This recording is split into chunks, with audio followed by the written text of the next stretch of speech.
Welcome back to r/LegalAdvice, where people ask questions, get advice, and we get satisfaction. If you are new around here, please don't forget to subscribe to the channel to join our awesome community, and without any further ado, let's dive right into the stories.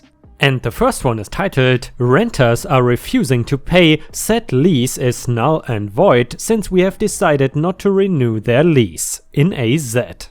And guys, please correct me if I'm wrong, but as far as I know, AZ is Arizona, at least when it comes to the US. Either way, I was here a month ago asking for advice on our rental property and got a lot of help. Thank you. Unfortunately, our renters have been difficult to say the least. I still don't have a copy of our original lease agreement, but I recall it being up at the end of this month. They thought it was up in June, and since I could not remember for sure, I said if they wanted to leave in June, I would be okay with it. We told them we wanted to sell the house and that unless they could buy it, we were not going to renew. Fast forward a few weeks and I text to see where rent is and basically got the reply, "We won't be paying rent this month. Our lease was up in June, and since we weren't renewing, we assumed the lease was null and void." Well, they are still living there and are under the impression that since there's no paper lease, then we cannot do anything about it. I plan to fight this, I am pissed and we did them a favor and now we are getting screwed.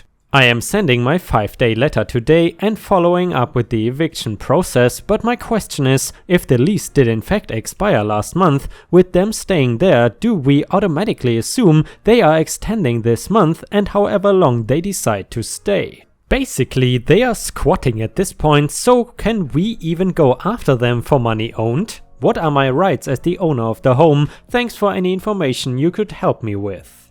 And a little update, I found the lease. It also said that the washer and dryer were not covered under the appliances provided, so her saying that the dryer is not spinning correctly should not be an issue.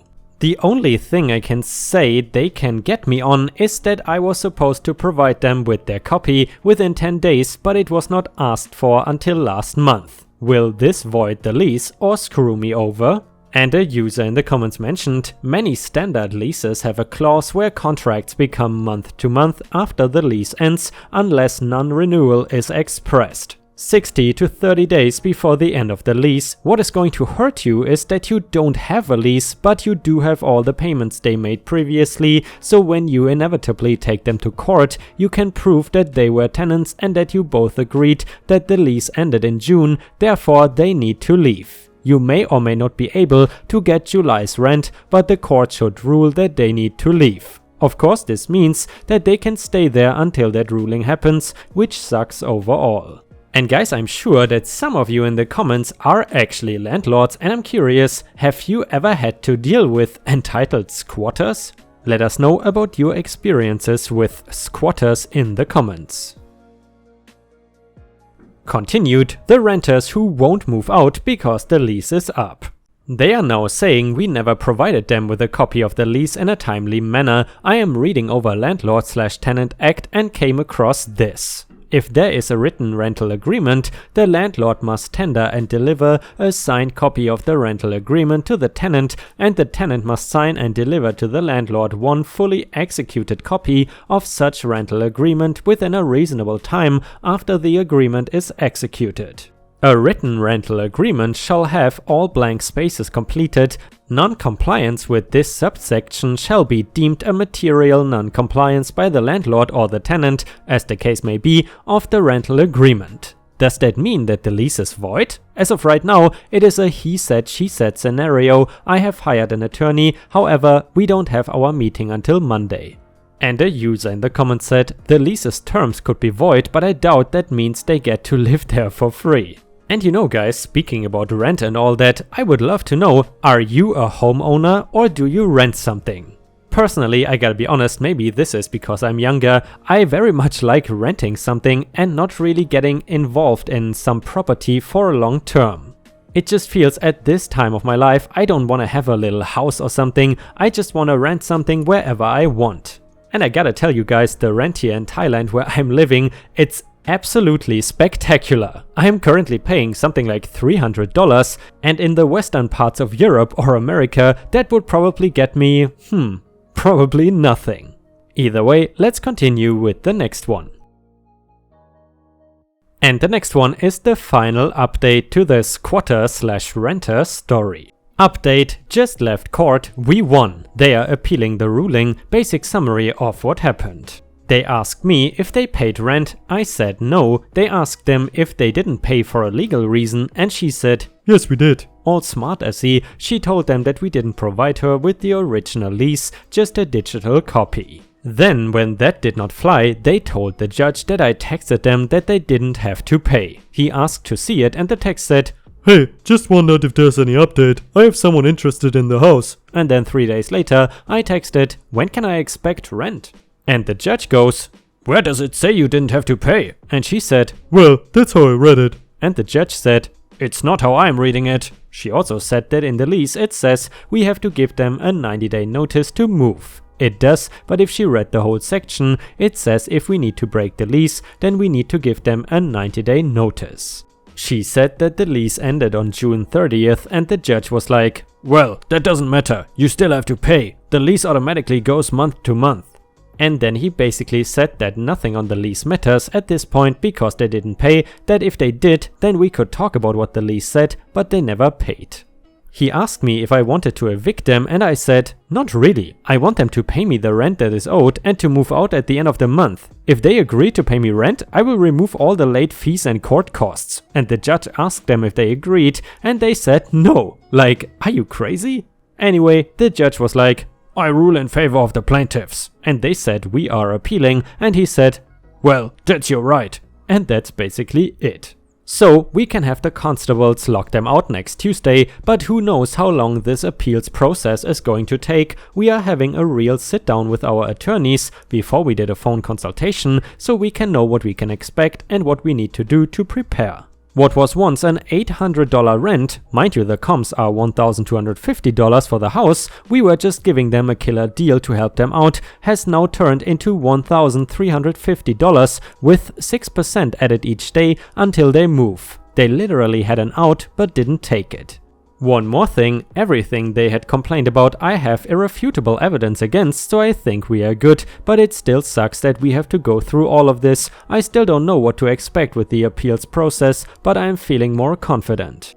Unfortunately guys, this is the last update to the story, so I think that in the end they could not go through with the appeals process or OP just won again. Please don't be too mad, but sometimes the updates just stop because the OP does not want to post on Reddit anymore or whatever, so that is as good as we can get this time. Either way, if you have watched until here, please don't forget to post some star emojis in the comments and to also like the video if you want to support me. Thank you so much in advance.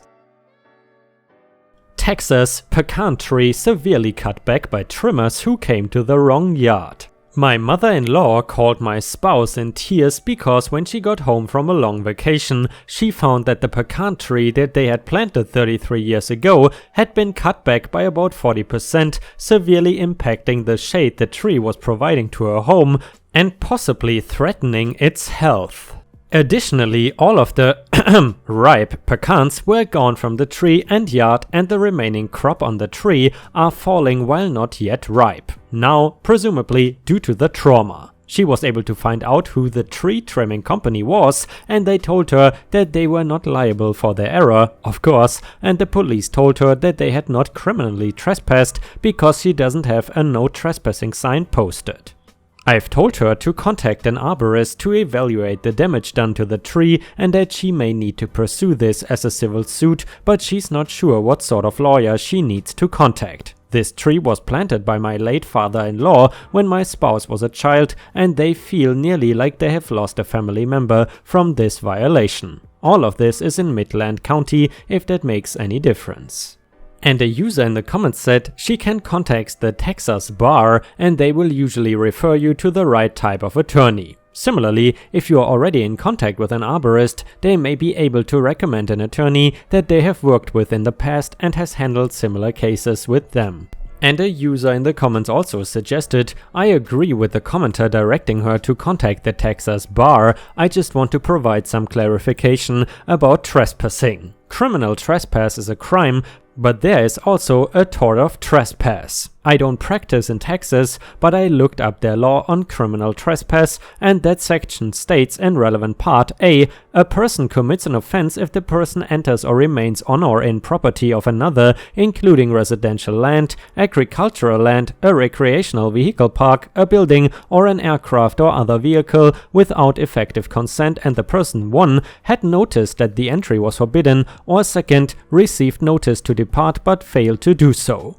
B. For purposes of this section, number 1, entry means the intrusion of the entire body. Second, notice means oral or written communication by the owner or someone with apparent authority to act for the owner, fencing or other enclosure obviously designed to exclude intruders or to contain livestock. C. A sign or signs posted on the property or at the entrance to the building, reasonably likely to come to the attention of intruders, indicating that entry is forbidden. Texas Penal, paragraph 30.05, so to get criminal trespass there had to be notice that entry was forbidden. That is why the police mentioned a lack of signs. The tort of trespass under common law does not require that notice. And I gotta say guys, that is actually an interesting law, but I suppose it is for Texas only. Because usually in movies, you get the idea that if you go on anyone's land in America, you are probably greeted with a shotgun if that guy does not like you. However, it seems in that case that is definitely not happening here. And the next one is an update to the pecan tree story. Seeing the sweet justice that guy in Oregon got reminded me that I never updated on my mother-in-law situation. I apologize in advance if I get any details wrong, as this is hearsay from my partner and I haven't talked directly to my mother-in-law about it. So, my mother-in-law had an arborist out who judged that with some work and care, the tree should be able to survive the damage. By his appraisal, there was around $5,500 in damage to the tree. Sadly, the photos my mother-in-law was able to dig up were not enough to let the arborist give a good estimate on how much the tree's nut protection would be impacted, so she just went forward with that number. She had a lawyer friend draft up a registered letter to the tree trimmers explaining the arborist's appraisal and her intentions to pursue repayment through whatever legal means were necessary. The trimmers came back with an offer to pay that amount but in 3 installments over the next year. She countered half immediately and half in a month. 2 weeks later she gets contacted by the trimmer's insurance company and they sent her a single check for the full amount. My mother-in-law is out some shade but got some green instead. Thanks all for your advice. By the way, lovely pun there at the end. And yeah, this story kind of reminds me of tree law a little bit, and I gotta say I kind of miss tree law. However, it is not really easy to find good tree law stories. Maybe once every few months. And the next one is titled, Mississippi moved to a new apartment last month. Old apartment complex is charging us $1,000 to replace the entire carpet. Hey everybody, so we moved at the end of November. On the 30th we cleaned up the old place, handed over keys etc, left everything in pretty reasonable shape, and yesterday we received a letter from the old complex. I have not responded yet because I thought it would probably be smart to run this by you guys before calling them up. This is what it says.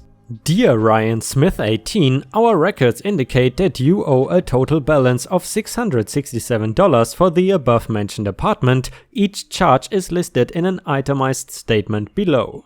Description: acid wash bathtub $50, French door blind $15, new carpet pad damage $997, pad deposit $100, picture dock $5, resurface bath countertop $75, deposit plus $575. This may not be a final bill. If the balance is not paid within 15 days of the date of this letter, we will pursue all remedies permitted by law, including reporting your unpaid balance to the Credit Bureau. If you dispute the balance, you must contact us no later than 31st December of 2015. So I am perfectly comfortable with all of those charges being taken out of our $575 deposit. The part that is absolutely insane to me is replacing the carpet for nearly $1,000 for pet damage. We have a cat. A single, very fat and slow and passive cat. It sleeps 20 hours a day and eats the other 4 hours. The entire concept that she could cause any kind of damage is absurd. She occasionally barfs like any other cat, so I have to assume they are referring to a stain we may have missed. And in that scenario, would it not be more reasonable to use a frickin' carpet cleaner rather than replacing the whole thing? We've been there since April 2009, so this is coming across to me like they wanted to put new carpet in the place and they may as well just stick us with the bill. I am kicking myself for not getting good shots of the carpet before we left. Lesson learned, I did take several pictures and these two do have sizable sections of the carpet in view, but since I didn't focus on the carpet itself, I'm not sure that it shows the condition of the carpet very well. And they could certainly just say that the damage was on a part of the carpet that I did not have pictures of. Anyway, it is what I got and better than nothing, I suppose. The office is closed until Monday, so that would be the earliest I could get in touch with them to sort this out. Thoughts? Advice? Does this sound like a reasonable thing on their part? Would a lawyer be worth it, or would that cost me more than the bill itself? I appreciate any kind of suggestions you got, thanks. And a user in the comments said, a carpet has a lifespan of normally 10 years. They can charge you for shortening the lifespan of the carpet, but only if they can prove that you ruined the carpet. I would request two things from them: proof that the carpet is ruined. Normal wear and tear doesn't count. Normal wear and tear they cannot charge you for. I would also request that they send you the paperwork of when they installed the carpet. Because if the carpet was installed in 2005 or 2006, then you wouldn't owe anything no matter what, because the carpet was past its lifespan. Also request paperwork proving the carpet's lifespan. If the complex is trying to screw you over and you ask for those two things, the odds of them continuing to try to screw you over significantly decrease. If they can show that you ruined the carpet, then they have to prorate for the amount of time that was left on the carpet. So, based off of $995 and 10 years, they can only charge you $99.5 a year, and if they installed it right before you moved in, you would only owe $398. It is far more likely though that they are just trying to screw you.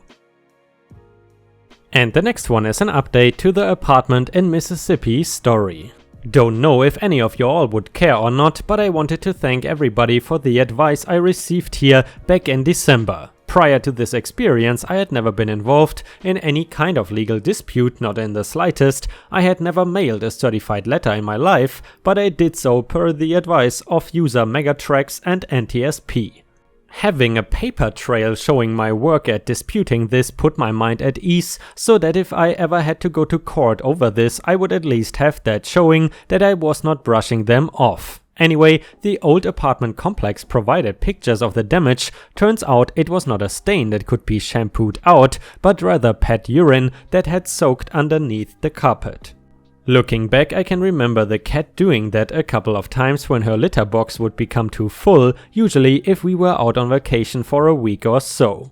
We had always cleaned up when that had happened, but clearly must have missed an area that the cat favored. So we were in fact in the wrong here. It was not just standard carpet damage that could be taken care of with a quick shampoo job, it had damaged the floor beneath it. However, in the letter I sent them, I pointed out that we had paid $1,200 over the course of several years, 80 total months at $15 per month, which more than covers what they were charging me. In the end, they offered to zero out the account balance and consider the matter settled, with no party owing the other any money. I am aware that I could have fought this a bit more and possibly had the carpet charge dropped altogether, since I had paid the $1,200 pet deposit and the carpet was nearing the end of its expected life anyways. But it could also have gone in their favor. I can see this situation argued from both parties' point of view, and I don't know how a judge would see it, so I accepted their offer to just consider the matter settled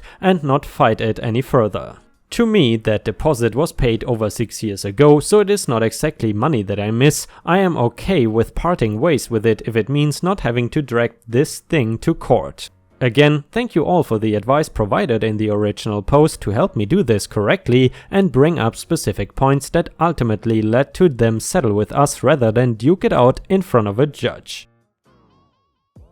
And the next one was posted by user ProudAuntie EST2016 on our own subreddit r/ripestories, and it has nothing to do with legal advice, so just consider it as a little bonus. Anyway, it is entitled Mom at an Eye Doctor's Office, a fairly mild Karen put in her place. This happened a year ago today and came up on my Facebook memories. I had seriously forgotten about it. I usually keep my colored pencil and markers on me because I love to color, and I have rarely been without a coloring book in the last 20 years. I am 26, female. So I was at my eye doctor's office for an appointment and was sitting in the waiting room. I look up after settling myself in the corner to people watch. This is something I do to calm my anxiety, and noticed two little boys, I don't know the ages, but between 6 and 10 I think, with their mom. They are on my left. The boys each their phones out, which are loud because they are not using headphones. This bothers me, but I put my headphones in because really, what could I have done? Two little girls about the same age as the boys come in with their mom, and they sit across from the boys and their mom on my right. The older of the two girls goes over next to the boy's mom to grab a magazine. The boy's mom is on her phone, but still goes, "Oh no, sweetie, that's mine," and shoos the little girl away. I'm annoyed for the little girl. I look at my bag and remember I have my colors with me and smile, only slightly evilly. I ask the mom if it's okay to let the girls use my colors and tell the little girls to go over to the front desk and ask for paper to draw on. The girl's mom thanks me for offering and smiles at me. The girls sit quietly next to their mom and color happily. The boy's mom starts muttering about how ill-mannered the little girls are. I smile at her and she seems to finally realize her kids' phones are loud, but just goes back to her own phone. They get called back fairly quickly after. I get called next and the girl's mom is trying to hurry her kids to finish with my things, but I tell them it's okay. I ask the front desk if once the girls are done, if they can just leave the bag of colors with them, and they were very happy to do so. I would only be gone a couple minutes anyway. The lady who took me back praised me repeatedly for being so nice and generous to the little girls. I told her it comes with always being prepared, kind of a joke with myself since it has been a motto for 20 years. When I get back to the waiting room, the girls are done with their drawings. I got my bag of colors back from the front desk and the mother thanked me once more. The girls and their mom were called back after that, and the lady at the front desk told me it was so sweet of me to do that for the kids. The little boys showed a slight interest in drawing as well, and when I was about to offer for the girls to share, their mom shrugged it off and started her muttering. She was jealous. I would be so sweet to children other than hers. Not that bad, especially compared to the stories shared, but a small piece of justice for the kids whose parents showed good manners. And guys, unfortunately we have already reached the end of the video. I hope you enjoyed today's stories, and if you haven't already, please also go to patreon.com/ripeyoutube, where I upload exclusive Reddit videos starting at just $3 a month. This is a great way to support me in case you are interested, and the chance for me to become independent from YouTube revenue. Thank you so much for watching. Please don't forget to subscribe and like the video, and I hope to see you again tomorrow.